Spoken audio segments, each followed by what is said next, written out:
Alright guys, boy oh boy do I have something cool here. This is the Demko Freereign. This is the AUS10A Taiwanese version, not the USA made Magna Cut.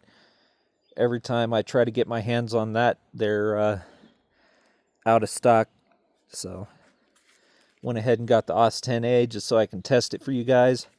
So the sheath on this thing is awesome. You know, this blue polymer is actually around this softer polymer so it doesn't dull your blade inside, because apparently the early models had issues with that, and I think the armature as well. So you got a snap here for your belt loop, so you don't even have to take your belt off to take this thing off here. So really nice sheath, good retention, pushes right on up out of there. Let's toss that over by my backpack since we're done with the sheath, and sheaths are boring. So you can see I wear a large size glove bordering on XL, and I am right at that beak. So if you have any bigger hands than I'd say an XL, you're going to want to look at a different knife that doesn't have this beak here. Full tang, exposed out the back, lanyard hole, got this kind of craton handle, very similar to a lot of cold steels, because as you know, Demko deals with cold steel a lot. Demko Freereign, AUS10A Taiwan, you got that high saber grind, vicious 90-degree spine. I wish I had remembered to get a fire permit before coming up here so I could hit the ferro rod with this. You guys would love to see this thing shower sparks. Very comfortable in hand. You know, a lot of people think that texturing is too much, but you know, they have office worker hands, and 90% of them don't even use the damn thing. You know, they just show it on a table. So anyway, let's hop over here to the stump, baton it, do some feather sticks, make a notch, that fun stuff, and let's get going.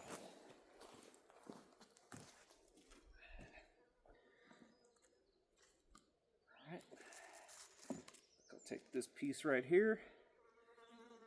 This is a little bigger than what you would normally probably do with this knife, so it will absolutely test it. Bit right on in there, no problem. Sailing right through, which I would expect because this is like 3/16 of an inch thick. Got that saber grind that works very much like a wedge. Set my wood flying here.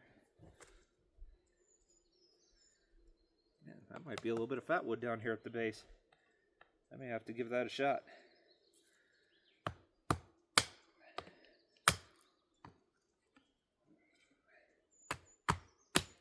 little bit of a knot here, I believe. Going into a fairly good sized knot at the base here. All right. Beautiful. Tore right through that. So now let me come over there, zoom you in, we'll do the feather sticking and notching.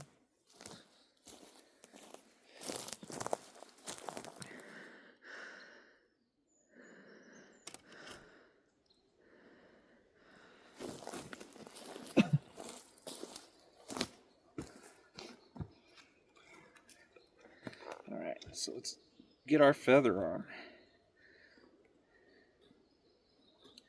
Very comfortable, very controlled in hand.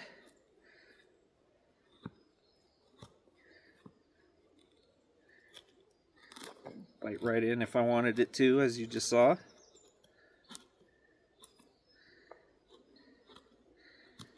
Which means it make a nasty, nasty pointed stick. Kind of a notch there, but we'll do a better notch than that. I'm gonna put my baton over here. Get a better piece to notch on. I think that's a little better. Okay. Pop, pop, pop. Oh. Keep that out of the way so you guys can see what I'm doing here, huh?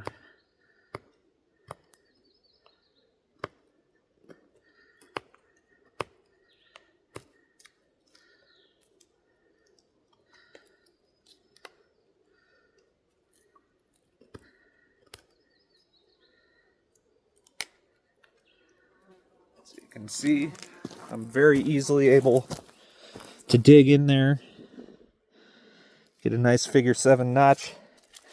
Now the nice thing about such a vicious spine, let me take this down over here, I think.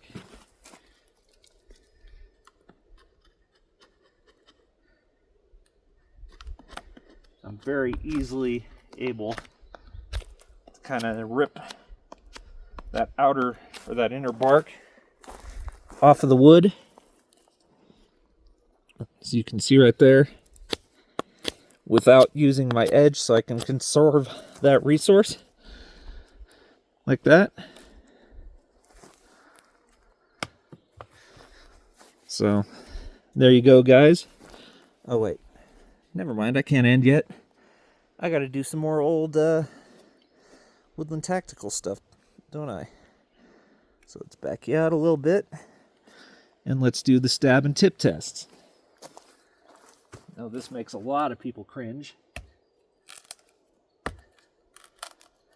but that super thick AUS10A, I'm betting is going to be just fine. And I mean, I am not even afraid of my hand slipping with the grip on this. Straight as it can be. How about that?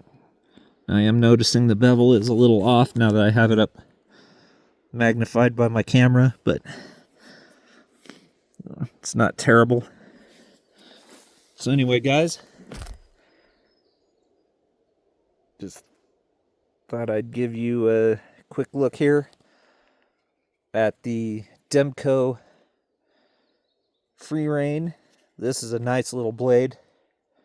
Might become my new hiking companion, honestly. I like this thing. So, anyway, please be sure to thumbs up, subscribe, comment, share.